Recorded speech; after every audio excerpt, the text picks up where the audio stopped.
My lovely viewers. তো নতুন এক ব্লগে তোমাদের সকলকে স্বাগত জানাই। আজকে একটা ভিন্ন ব্লগ তোমাদের সঙ্গে শেয়ার করার জন্য আজকে রেডি হয়েছে, আর তাই তোমাদের সঙ্গে শেয়ার করতে চাই। তো প্লিজ পুরো ভিডিও দেখতে থাকো। যারা যারা আমার ভিডিও প্রতিনিয়ত দেখছো থ্যাংক ইউ সো মাচ, আর যারা যারা আমার চ্যানেলে প্রথম আছো প্লিজ চ্যানেলটি সাবস্ক্রাইব করে দিও। তো চলো আজকে কি করি সেটাই তোমাদের শেয়ার করব। তো দেখো এই পিঠে, এটাকে আমরা হাতঝাড়া পিঠে বলি, অনেকে ছিটে পিঠে বলে। তো আমি ফার্স্ট টাইম, আমার লাইফে ফার্স্ট টাইম এরকম চেষ্টা করলাম, আর চেষ্টা করার পরেও যে মানে এত সুন্দর পিঠে হবে এটা কিন্তু আমি ভাবতে পারিনি।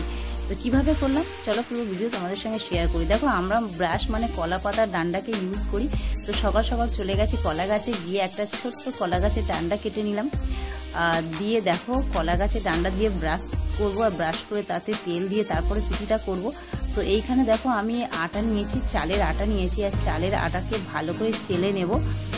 চেলে নিয়ে তারপরে উষ্ণ গরম জল দিয়ে করব। তারপরে বলি এই শীতের সময় কিন্তু কোনো রকম পিঠে কোনো কিছু খাওয়া হয়নি, কারণ কোলে ছোট্ট বাচ্চা বলে। তো ছোটো বাচ্চা বলে কি আর পিঠে খাওয়া হবে না? হঠাৎ মনে হলো আজকে একটু মানে হাতছাড়া পিঠে অর্থাৎ ছিটে পিঠে চেষ্টা করি বাড়িতে পারি কি না, আমার লাইফে ফার্স্ট টাইম। তো হঠাৎ মনে হলো, আর সঙ্গে সঙ্গে দেখো চেষ্টা করতেই দেখো সত্যি কথা বলতে এত ভালোভাবে আমি ভাবতেই পারিনি, বা এত সুন্দর করতে পারবো সেটা আমি ভাবতেই পারিনি। আর কি সুন্দর হয়েছে, তো সেটাই দেখো তোমাদের সঙ্গে শেয়ার করতে চাই। তো দেখো তারপরে আটাগুলোকে ঠিক আমি এইভাবে একটু চেলে নিচ্ছি।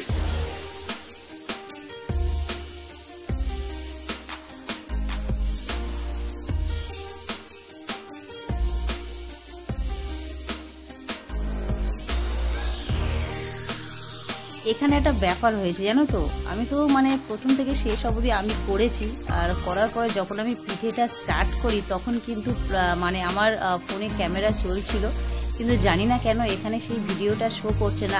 আমি যেভাবে করছিলাম সেটা কিন্তু শো করছে না।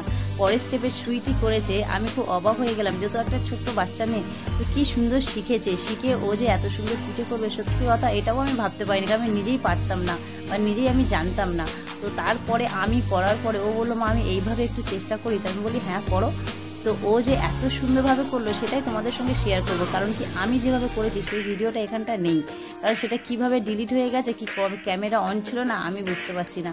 তো চলো তোমাদেরকে দেখাই সুইটি কি সুন্দর আজকের পিঠে করছে।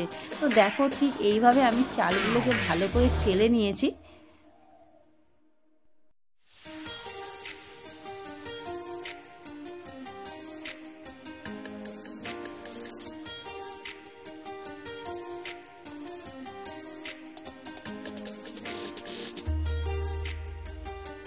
আর দেখো ওইদিকে আমি একটু উষ্ণ গরম জল করে নিয়েছি।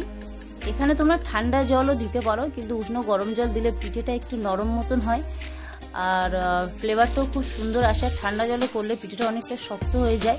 তো সেই ক্ষেত্রে দেখো আমি উষ্ণ গরম জল করে নিয়েছি, আর দিয়ে দিচ্ছি লবণ। বেশ একটু বড় একটু জায়গা নিলাম, কারণ ব্যাটারটা গুলতে হবে, আর সেই জন্য দেখো আটাতে দিয়ে দিলাম লবণ, দিয়ে উষ্ণ গরম জল দেব, দিয়ে ওটাকে ভালো করে আমি একটা পাতলা ব্যাটার তৈরি করে নেব।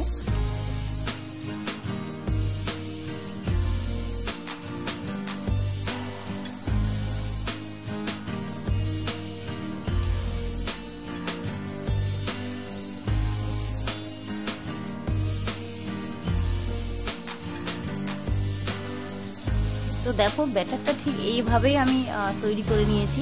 জানি না ফার্স্ট টাইম করেছি, জানি না কত কি পাতলা বা কত ঘন হয়েছে বা কি আমি জানি না, বাট এইভাবে কোনো ভিডিও দেখিনি বা কোনো কিছু করিনি, জাস্ট আন্দাজ করে এইভাবে করলাম। আর ব্যাটারটা দেখো ঠিক এইভাবে এত পাতলা করেছি, আর করার পরেও যে পিঠেটা এত সুন্দর হবে সেটা তোমরা না দেখলে বিশ্বাস করবে না যে পিঠেটা কত সুন্দর হয়েছে। এই পিঠেটা করে যাদের যাদেরকে দিয়েছিলাম সবাই কিন্তু বলেছে খুব সুন্দর হয়েছে। এদিকে দেখো আমি করার পরে সুইটি বসে গেছে, আর যে কলা পাতা ডান্ডাটা নিয়েছিলাম একটু নোড়া দিয়ে একটু থেতো করে নিয়েছি, নিয়ে দেখো পাশে একটা বাটিতে আমি সর্ষের তেল নিয়েছিলাম, যে ভিডিওটা করার পরও আমি কিন্তু মানে দেখতে পাইনি। তো সেটা দিয়ে ব্রাশ করে নিলাম কড়াটা। তারপরে দেখো সুইটি করছে, দেখো কত সুন্দরভাবে হাতছাড়া পিঠে করছে দেখো।